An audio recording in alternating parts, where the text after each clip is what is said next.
মানুষ কাকে বলে? যার মান আছে আর হুঁশ আছে। মান মানে আমার অস্তিত্ব আছে, আমার বিদ্যমানতা আছে, আমি বেঁচে আছি, এই বোধ যার আছে। আর এই বেঁচে থাকাকে এবং ভালো থাকাটাকে কিভাবে অটুট রাখা যায় এই সম্বন্ধে যার জ্ঞান আছে, চেতনা, তাকেই বলে। কিসে আমি ভালো থাকি, কিসে আমি মন্দ থাকি, এই বোধ যার আছে, এই নির্ধারণ করার ক্ষমতা যার আছে, তার হুঁশ আছে বা চেতনা আছে।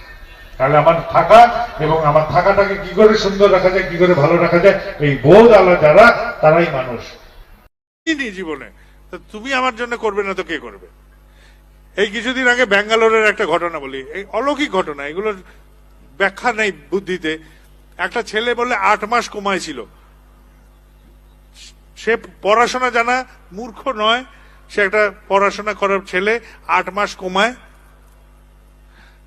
কোমা থেকে তার বাবা মা আকুলি বিকুলি, এই 8 মাস ধরে বিস্তর খরচ হয়ে গেছে, তার কিছুতেই তার সেন্স ফিরে আসছে না, সে সজাগ হচ্ছে না। বাবা মা আকুলি বিকুলি কান্না। আর কি করবে, পয়সা খরচ ছাড়া?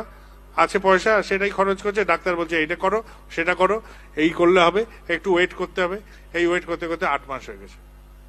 হঠাৎ একদিন আকুল কান্না, ঠাকুর তোমার যা ইচ্ছা তাই হোক। ছেলে উঠে বসলো, প্রার্থনা করলো, ঠাকুর তোমার যা ইচ্ছে তাই হোক। ছেলে উঠে বসেছে, কোমা থেকে ফিরে এলো হট করে, একদম চট উঠে গেল। প্রার্থনা হলো ঠিক মতন, উঠে পড়লো।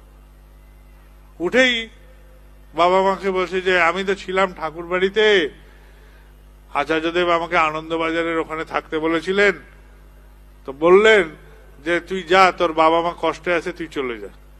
তাই চলে এলাম। যেন এই 8 মাস কোমায় থাকাটা তার কাছে ঠাকুর বাড়িতে থাকা। এটা তার অনুভূতি থেকে সে বলছে, কই আমি বলছি না, তার গল্পটা আপনাদের সামনে তুলে ধরলাম।